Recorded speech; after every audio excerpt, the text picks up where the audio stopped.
What is beautiful? Chances are, if you picked a handful of people from different historical time periods and you asked them this question, they would all have different answers. In fact, many cultures throughout history had beauty standards that are far different from what we prefer today, and even the preferences of Western culture have changed drastically over time. So in this video, dear viewers, we embark on a journey to the past in order to look at one such example of beauty standards in the ancient world. Ladies and gentlemen, this is Historidame, and today we're discussing what beauty was like in ancient Rome.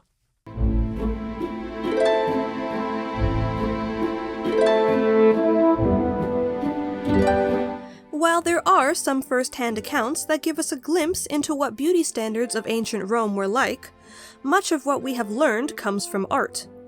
Paintings, mosaics, and statues, especially those depicting gods, are a great resource for learning what the Romans thought of as beautiful. In general, traits such as youth and physical fitness were appreciated in both men and women. Art depicting Venus, the goddess of love, beauty, and fertility, can be an excellent resource when it comes to preferences around body types for women. From here, we can determine that the Romans' ideal female figure was slim but strong, and definitely not too thin, with small shoulders and toned muscles. Despite our modern culture putting a lot of interest in a woman with a voluptuous chest, most depictions of Roman beauty involve women who are smaller in that department, with a larger chest actually being seen as humorous or a sign of an older woman. Wide hips and pronounced thighs were also very sought-after traits. This likely stems from depictions of the Greek predecessor to Venus, the goddess Aphrodite. Wide hips might have also been associated with fertility, and a woman's ability to bear children, which, with a life expectancy of around 25, was something that people cared about more back then. In order to achieve the ideal figure, Roman women had a number of tricks up their sleeve.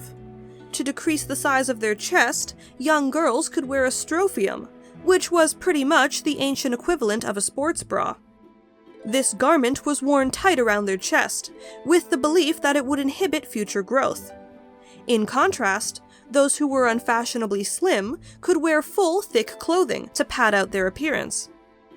When it came to the ideal body for men, the Romans valued physical fitness above all else. The ideal for a man was that of a warrior, being lean for agility, but tall and muscular for strength. And of course, those famous washboard abs that make all the modern gym bros drool. Though the ideal male form in ancient Rome was not solely focused on appearance, but rather function. It was the combination of both appearing and being physically fit that Roman men would strive for.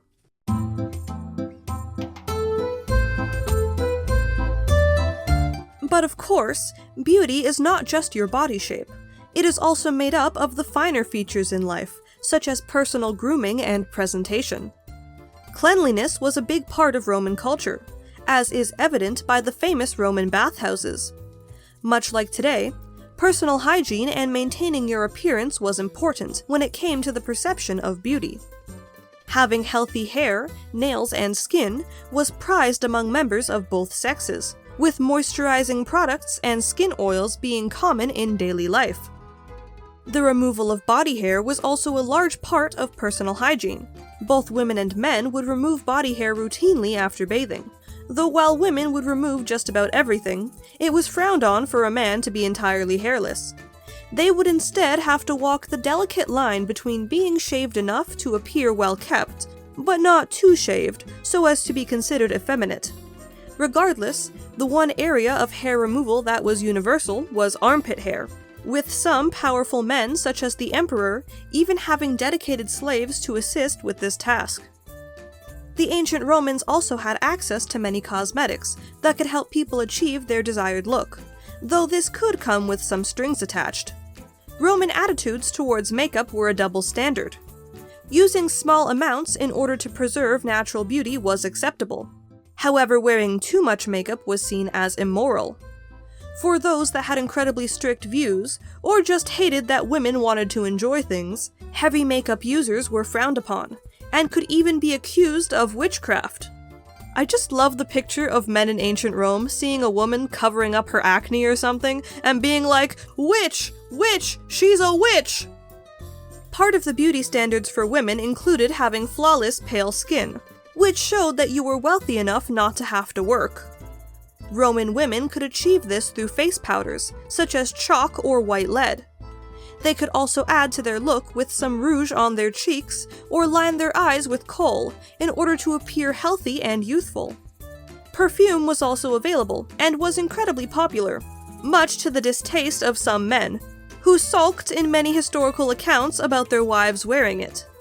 Seneca the Younger, a philosopher of the time, advised in his writings that women should avoid cosmetics altogether. But despite his whining and the risk of a potential witchcraft charge, a variety of cosmetics were still used.